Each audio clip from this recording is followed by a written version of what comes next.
membuat kronologi munculnya isu ijazah palsu, sehingga nanti kita bisa ambil benang merah kenapa mereka begitu mengkubu menyebarkan isu ini. Nanti di kronologi tersebut kita akan tahu strategi mereka sehingga isu ini menjadi sangat viral dan masif, bahkan memaksakan kehendak mereka supaya semua orang di dunia ini meyakini bahwa Bapak Jokowi tidak pernah kuliah di UGM. Harusnya dengan ditolaknya laporan mereka ke PN Surakarta tentang tuntutan ijazah SD, SMP, SMA Pak Jokowi ditolak oleh PN Surakarta karena memang faktanya dari sekolah SMA N06 itu menyatakan Pak Jokowi sekolah di sana, harusnya mereka sudah menyerah gitu dengan fitnah yang mereka sebarkan ini. Ternyata Pak Jokowi sekolah SD, SMP, SMA dan tentunya juga kuliah, apalagi UGM sudah menyatakan Pak Jokowi ijazahnya asli. Tapi lagi-lagi mereka ini memang sengaja memperpanjang masalah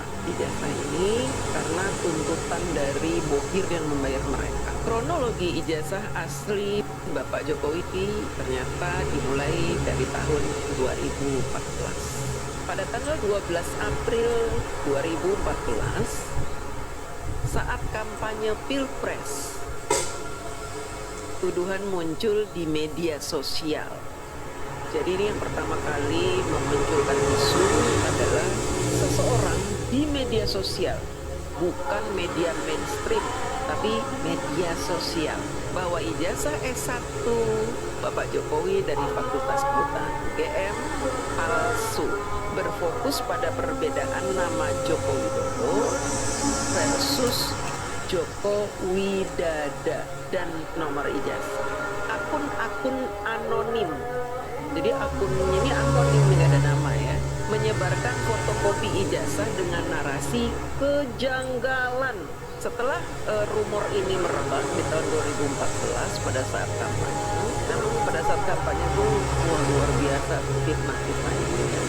Selain obor rakyat, ada juga buzzer-buzzer yang bergerak bekerja di media sosial anonim tanpa nama menyebarkan isu ini. Kemudian karena UGM merasa marwah lembaga UGM ini dicatut oleh isu ini, UGM langsung buru-buru klarifikasi. UGM membantah tuduhan,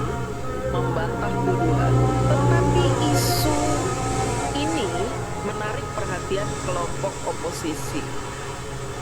Jadi kelompok oposisi Bapak Jokowi di pihak Bapak Prabowo saat itu ya, tentunya dari kubu HTI, FPI, PKS gitu ya, akhirnya menyimpan isu ini untuk nanti mereka kembangkan.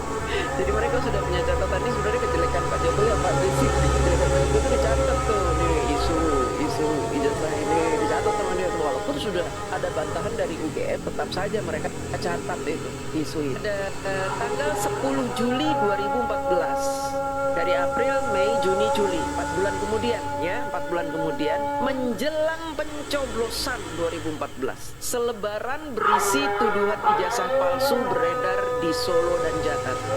Pendukung Jokowi menyebutnya kampanye hitam, sementara kelompok penyebar selebaran yang tidak teridentifikasi menuntut klarifikasi publik. Jadi mereka tuh setelah menyebarkan isu ya kan di Solo dan Jakarta, mereka juga menuntut Bapak Jokowi klarifikasi tentang ijazahnya itu. Karena Pak Jokowi cuek ya, apalagi saat itu ada Anies Baswedan langsung mengadakan seminar gitu ya di UGM, dan rektor UGM juga sudah menyerahkan berkas-berkas ke Bapak Anies Baswedan menyatakan bahwa Bapak Jokowi adalah orang pertama lulusan UGM yang berhasil menjadi presiden, dan saat itu UGM sangat bangga dengan Pak Jokowi. Demikian pula Anies Baswedan. Tapi beda ceritanya sekarang ini ya. Kemudian Pak Jokowi menjadi presiden, menang kan, jadilah presiden. Pada tanggal 15 Oktober 2019, isu ini muncul lagi. Jelang akhir periode pertama Pak Jokowi, jadi memang isu ijazah palsu ini seksi sekali ya menurut mereka, sehingga harus mereka gaungkan di masa kampanye. Sudah jelas tujuannya apa? Untuk mendiskreditkan Pak Jokowi supaya masyarakat Indonesia tidak percaya dengan Pak Jokowi karena isu fitnah. fitnah terhadap seseorang memang luar biasa, ya, bisa menggagalkan seseorang bisa gagal gara-gara fitnah, dan ini sangat mudah sekali dilakukan. Bayar buzzer, sebarkan, orang percaya, hancur reputasi. Trik ini dilakukan oleh oposisinya Bapak Jokowi, dan saya meyakini yang menyebarkan fitnah itu adalah pihak FPI, HPI, dan PKS. Jelang akhir periode pertama Bapak Jokowi, isu ijazah muncul lagi di forum daring dan grup. Jadi ada di grup-grup WhatsApp. Akun tertentu mempertanyakan keaslian skripsi Jokowi. Jadi skripsi itu bukan temuan Rismon atau si Panci, itu bukan. Mereka itu mempertanyakan skripsi itu karena sudah ada catatannya. Pak Jokowi itu sudah dicatat itu. Apa sih yang bisa menjatuhkan Pak Jokowi, udah dicatat tuh. Ini kayak gini nih, ini kayaknya ijazah nih. Ini harus kita munculkan lagi nih ijazah nih. Dimunculkan 2014 reda. 2019 reda, dimunculkan lagi ketika Bapak Jokowi pensiun. Supaya apa? Supaya masyarakat semakin banyak yang menerima isu ini dan mempercayainya, sehingga nanti Bapak Jokowi tidak lagi disukai oleh masyarakat secara luas. Kalau sekarang kan Bapak Jokowi masih dipercaya oleh masyarakat. Semakin menurun tuh yang percaya. Turun jadi 60%, 50%, 30%, terus turun. Lama-lama Pak Jokowi dituduh sebagai pemalsu ijazah. Memang bajingan semua ini orang-orangnya. Jadi mereka udah mencatat itu, aduh benar-benar ya, bajingan tengik ini. Mereka juga mempertanyakan format ijazah UGM. Jadi bukan temuan Rismon ini, ya, bukan temuan Rismon tentang format ijazah, tapi sudah ada sejak tahun 2019. Kemudian UGM merilis pernyataan resmi menegaskan Jokowi alumni sah dengan dokumen terverifikasi. Selanjutnya, diskusi di media sosial tetap ramai, didorong oleh simpatisan oposisi.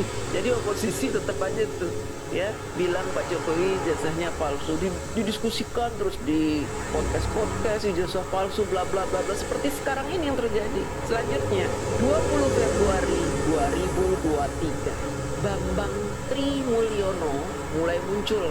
Si Bambang Tri, aktivis yang sebut ijazah Jokowi palsu, digugat secara perdata di PN Solo bersama Gus Nur.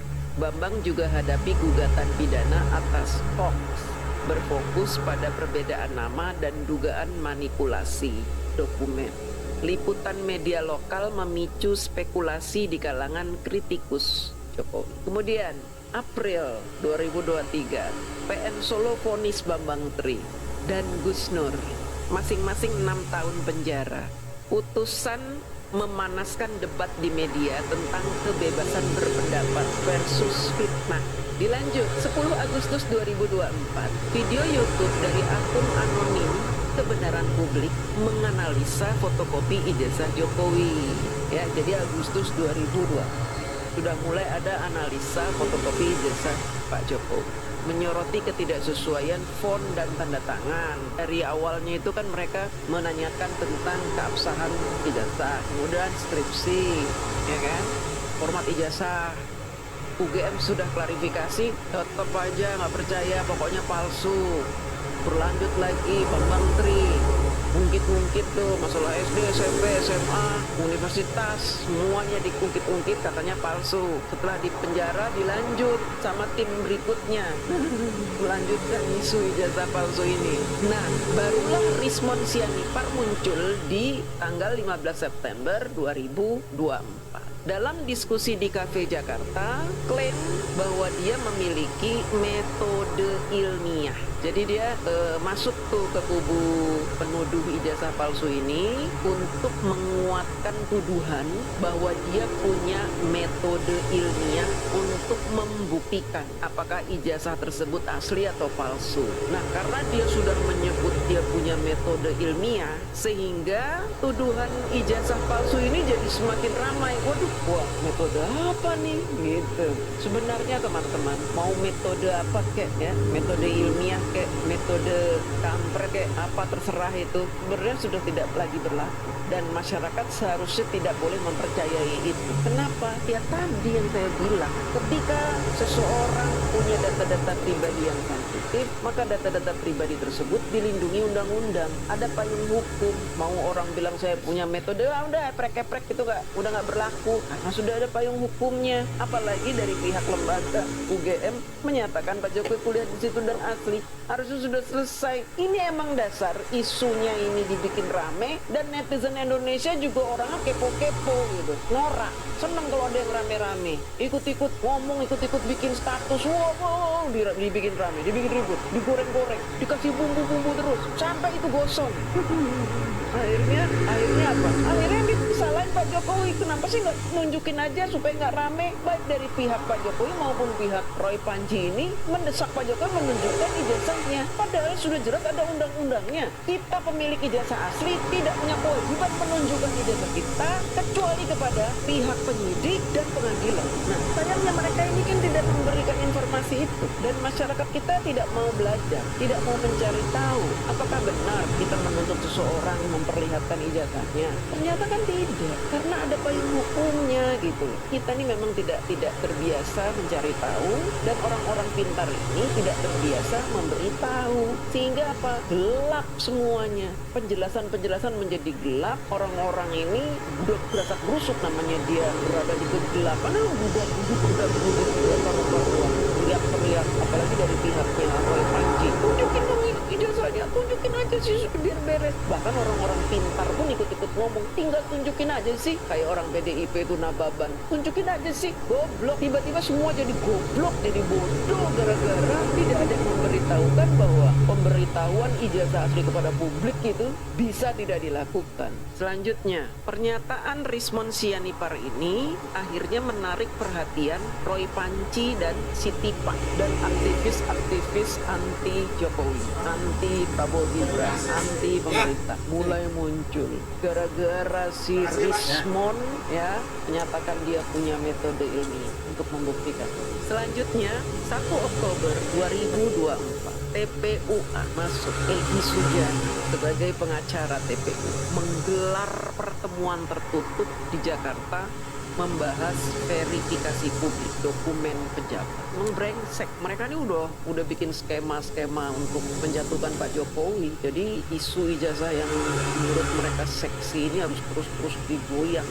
Selanjutnya 14 hari berikutnya, 14 Oktober 2002, Roy Suryo bersama TPUA menyinggung KKN dan keabsahan dokumen pejabat termasuk ijazah Pak Jokowi. Lalu buzzer sudah mulai untuk menyebarluaskan ijazah Pak Jokowi palsu. Mereka langsung membuat tagar-tagar, tunjukkan ijazahnya, tunjuknya, dan mereka tahu Pak Jokowi tidak pegang. Dan kemudian di saat jeda itu Pak Jokowi nggak mau menunjukkan, buzzer-buzzer disuruh terus membuat tagar-tagar. Mereka langsung membuat rekayasa baru untuk memperkeruh suasana. Kemudian tanggal 20 Oktober, Sitipa posting di media sosial desak verifikasi ilmiah ijazah Jokowi. Padahal dia tidak punya hak apapun untuk itu, karena dia melihat bahwa isu ijazah Pak Jokowi ini kok semakin menarik ini, semakin membuat kisruh nih, menari-nari di tengah kegaduhan. Bersama Roy Suryo, Egy Sujana, Fadila, Rismon, menari-nari, dan pembenci-pembenci Pak Jokowi menari-nari di tengah. Kemudian pada 5 November 2024, Rismon Sianipar klaim punya teknologi canggih. Tadi katanya metodologi ilmiah, sekarang teknologi canggih. Rismon udah cuap-cuap, ternyata Ella anak TK juga bisa pakai. Aplikasi gratis. Emang dasar mulut ember ya, memunculkan isu untuk bikin rame. Si Rismon ini emang biang keroknya ini. Dan ujung-ujungnya dia teriak-teriak kan di TV itu, di Inews bilang apa? Ini gara-gara Jokowi, jadi banyak orang menjadi korban. Brengsek kamu Rismon. Kamu yang bikin awal mula jadi rame. Punya metode ilmiah. Muncul lagi kata-kata, saya punya teknologi canggih. Gara-gara Rismon ngomong begitu, TPUA makin semangat. Ibu-ibu yang pada pakai jilbab berwarna-warni kembaran itu, wah happy dia walaupun modal lontong, ya kan? Modal lontong untuk demo adil Jokowi, wah happy dia. Wah ada orang hebat nih Rismon ya, nggak taunya ijazahnya masih abu-abu itu nggak jelas. Bener nggak tuh dia lulusan Jepang? Kemudian pada tanggal 15 November 2024, TPUA gelar diskusi publik di Jakarta. Di situ ada Roy Suryo, ada Tifa, ada Egy Sujana, untuk Jokowi tunjukkan ijazah. Dan berbarengan dengan itu, agar-agar tunjukkan ijazah itu mulai bermunculan di mana-mana. Di X, di Twitter, Facebook, Instagram, TikTok, Next, di WhatsApp. Muncul. Para bajingan ini meramaikan media sosial dengan tagar hingga isu ijazah ini menjadi semakin ramai, membuat negara gonjang ganjing. Mereka yang pada tanggal 2 Desember 2002, Kurnia mengunggah video di YouTube. Judulnya Analisis Kejanggalan Fotokopi Ijazah Jokowi, format tanda tangan. Jadi dia cuma ngompor-ngomporin doang hasil temuannya Roy apalah itu ya, diskusi mereka itu dia ngompor-ngomporin. Wah, yang nonton 500.000. Wah, rame, ngeblas di mana-mana itu. Diblas di Facebook, di Twitter, di TikTok, diblas semuanya itu si Kurnia itu. Ngomong dengan berapi-api. Katanya pengacara Umat. Pengacara Kumat, bukan umat. Umat edannya. Selanjutnya 15 Desember 2024. Nababan sarankan Jokowi tunjukkan ijazah. Orang PDIP nih. Orang pintar tapi goblok juga ya, ikut-ikut. Tapi orang-orang pintar menjadi tolol gara-gara isu ini digembar-gemburkan oleh gerombolan orang sakit jiwa itu. Kemudian 10 Januari 2025, Roy Suryo mengancam UGM, melaporkan UGM ke Komnas HAM. Goblok lagi, apa hubungannya sama Komnas HAM? Sebut kampus tak transparan soal ijazah. Dari 2014 sudah jumpa pers, UGM menyatakan Pak Jokowi lulus UGM, ya kan? Kuliah di UGM. Tapi dia memang membudekkan diri. Makanya saya selalu bilang, ini orang yang buta tuli, ya. Walaupun fisiknya tidak seperti itu, tapi dia membutakan diri, menulikan dirinya. 25 Februari 2025, Egy Sujana di TV swasta sebut isu ijazah puncak KKN era Jokowi. Dan sekarang dia mulai mau cuci tangan. Keluar dari TPUA bilang ke wartawan, ke media, katanya jangan lagi kaitkan saya dengan TPUA lah, saya sudah keluar.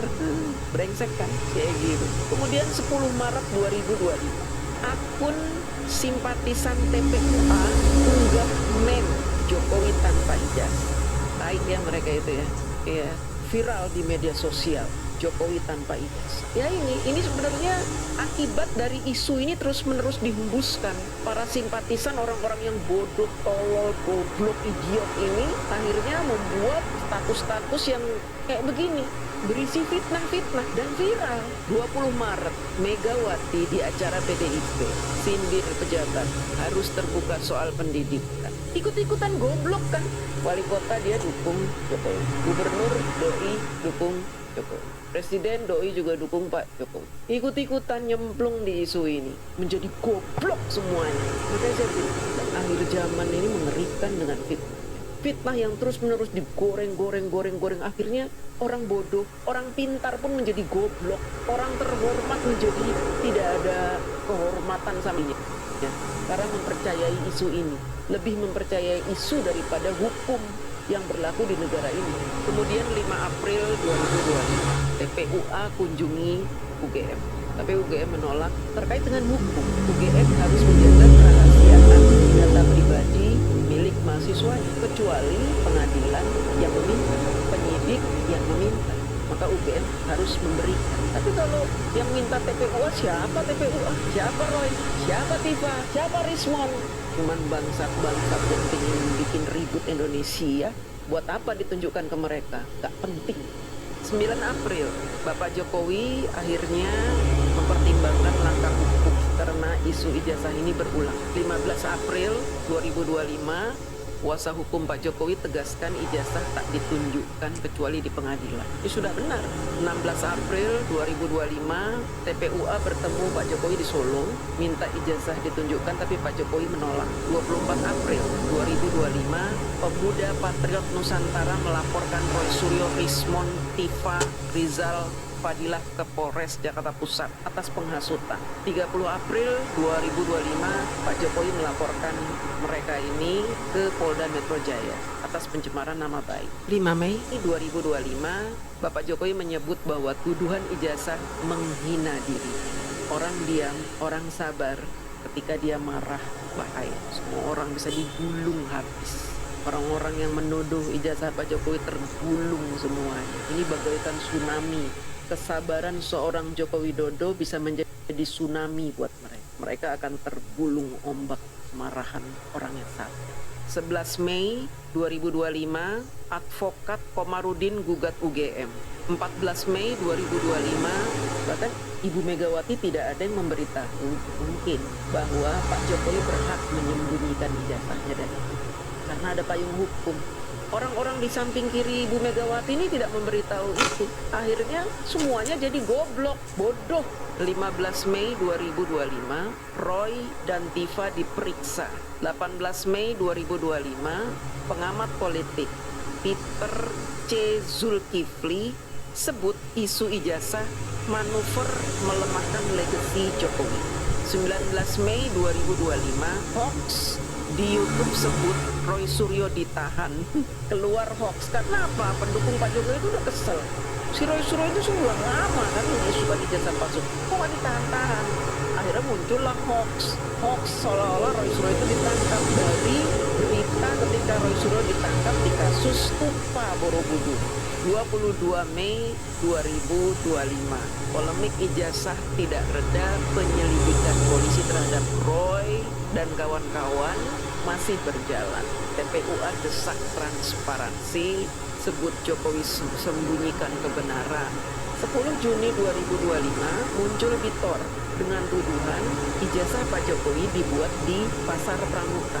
Aktor pembuatnya adalah Widodo, kemudian Paiman adalah toko, pemilik toko yang memasukkan ijazah Pak Jokowi. Bitor juga menyebutkan beberapa nama petinggi PDIP, diantaranya Andi Wijoyanto dan Edi Prasetyo masuk. 26 Juni 2025, Bapak Andi Wijoyanto menyangkal semua keterangan Bitor. 27 Juni 2025, Edi Prasetyo menyangkal semua keterangan Bitor.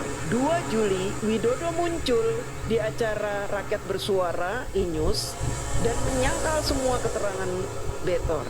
Paiman pun melalui telepon di acara Rakyat Bersuara berbarengan dengan Widodo menyangkal semua keterangan Bitor. 9 Juli Bitor minta maaf ke Paiman, ke Profesor Paiman. 10 Juli gelar perkara khusus di kepolisian untuk memenuhi permintaan dari TPUA.